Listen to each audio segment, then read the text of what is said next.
Hey guys, so today I'm going to now do the 2018 Stanley Cup playoffs for the last two videos. Please do not start doing this. Okay. So anyway, San Jose Sharks versus the Anaheim Ducks.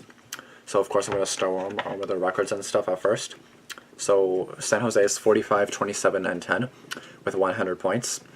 And then Anaheim is 44, 25, and 13. And then they have 101 points. This series I'm not too crazy about. I'm just doing like every series thing. But yeah, I'm not that crazy about this series. I'm just gonna hope Anaheim wins because San Jose was never my favorite. I've always kind of liked Anaheim, so I'm definitely gonna go for Anaheim in this series. And Anaheim does have home ice, so Anaheim has one more point than San Jose, and Anaheim has home ice advantage this series. So the head-to-head records. Anaheim is 1-1-2 against San Jose, and San Jose is 3-0-1 against the Ducks.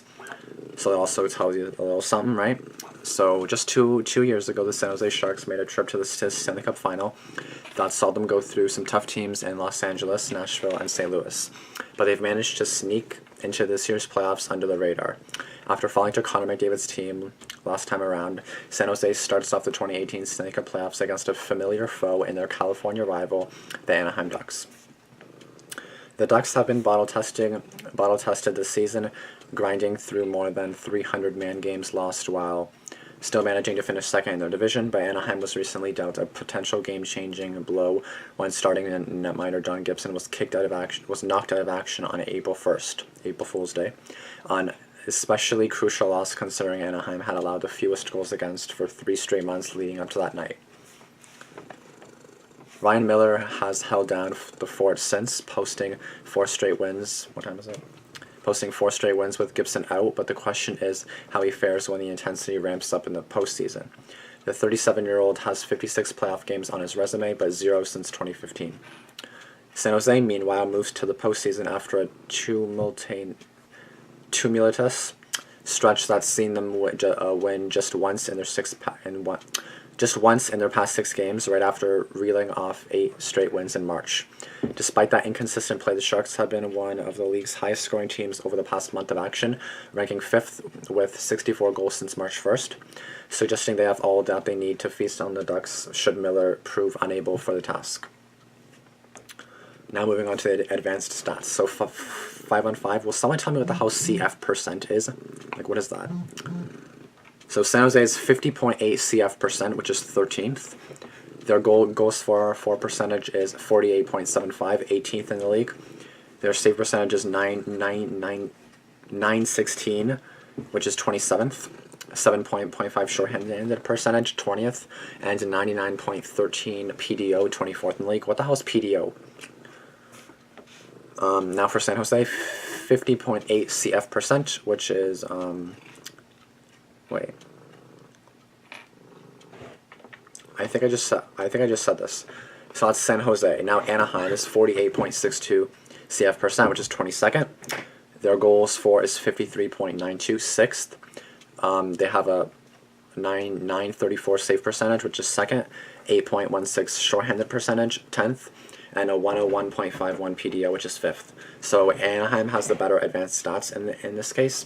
Team stats. Anaheim is only 17.8% on the power play, which is 23rd in the league, compared to San Jose's 20.6%, which is 16th, so not too far. Anaheim's penalty kill has been 83.2%, which is 5th, and San Jose has been 84.8, which is 2nd in the league. Anaheim has 231 goals for, which is 18th. San Jose has 247 goals for, which is 13th. Anaheim 209 goals allowed, which is 4th, compared to San Jose's 226 goals allowed, which is 9th. Again, their head-to-head record, 1-1-2 for Anaheim, 3-0-1 for San Jose. The Anaheim Ducks outlook. Starting the season hammered by injuries, Anaheim never fell too far out of the race, which allowed them to mount a second-half charge to get in. The mountain of man games lost early in the season pushed the Ducks into the trade market, acquiring Adam Henrique for Sami Vatanen on November 30th. Their depth on the blue line has Their depth on the blue line has allowed them to make this trade for an area of need down the middle, which has now become a point of depth and a strength with Ryan, Getzlav, and Kessler back on the top two units. But just as the playoffs were on the horizon, the injury bug hit again. Cam Fowler, the leading minute man and key point producer on the back end, was injured in early April and will miss at least the first round. John Gibson, who has the best save percentage of any goalie with at least 102 games played over the past 3 years, also went down in April and labeled day-to-day. And Ryan Miller, at least the Ducks have a veteran and capable backup option. It's ideal to come into the Stanley Cup playoffs hot, and the Ducks are certainly that. With an 8-1-1 record in their last 10, including victories over playoff-bound teams in Los Angeles and Minnesota. If there is a concern, it's their power play, which has gotten worse as the season has gone, and even in those past 10 games has converted only 13% of the time. The Ducks do have experience on their side, though, having reached 2 of the past 3 Western Conference Finals. The San Jose Sharks' outlook: for years, this team was a popular pick to win a Stanley Cup, but now may actually be coming in under the radar. With Vegas hogging the spotlight in the Pacific Division, the Sharks have put together a nice 12-6-1 post-trade deadline record that included an 8-game winning streak. February 26th pickup Evander Kane has been an excellent fit with 9 goals in 16 games with the Sharks, and with Joe Thornton back on the ice skating, the top playoff warrior could return to the lineup for the first time since January 23rd before long. Like the Penguins, the Sharks started the season scoring very few goals at even strength, ranking dead last in the stat from October through December. The Sharks have posted the second most even strength goals since January 1st, which has been a huge factor in their second half surge. The only concern for their offense is that San Jose's once daunting power play has cooled off as the year has gone on. At one point this season, there was actually a case to be made for Aaron Dell to earn more starts, but Martin Jones has taken away any doubt that he is the go-to option with an excellent past couple of months. And history shows he's been even better in the playoffs, where he has a .925 save percentage for his career.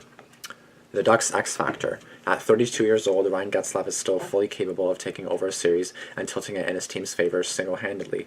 He, too, was one of the Ducks to hit the injury ward early in the season, but he returned as a consistent point-per-game producer, having been shut off the score sheet more than 2 games in a row just twice this season.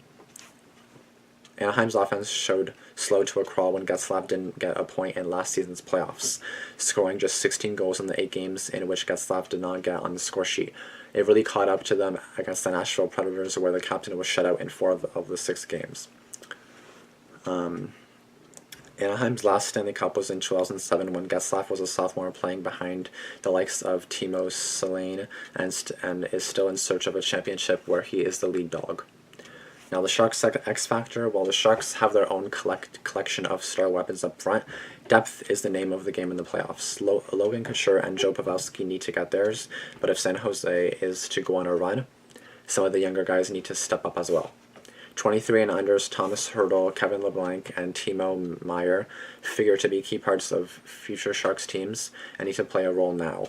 When the Sharks made the final 2 years ago, Hertl and then 23-year-old Jonas Donskoy each scored 6 times and had 0.5 per game rates in the postseason.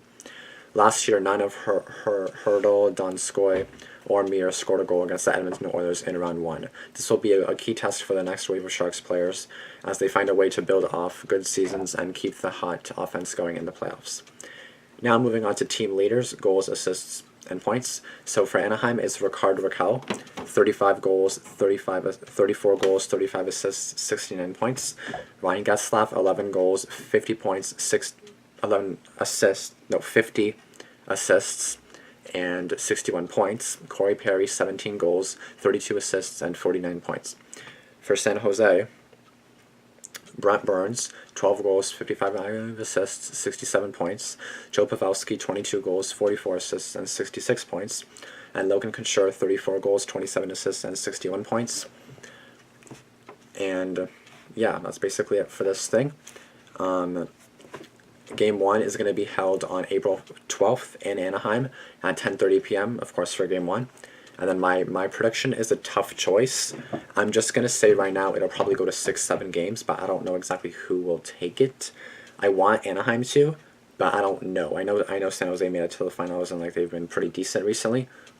So that makes me think, I don't know really, you know what I mean? Like it's like you think you know, but you don't.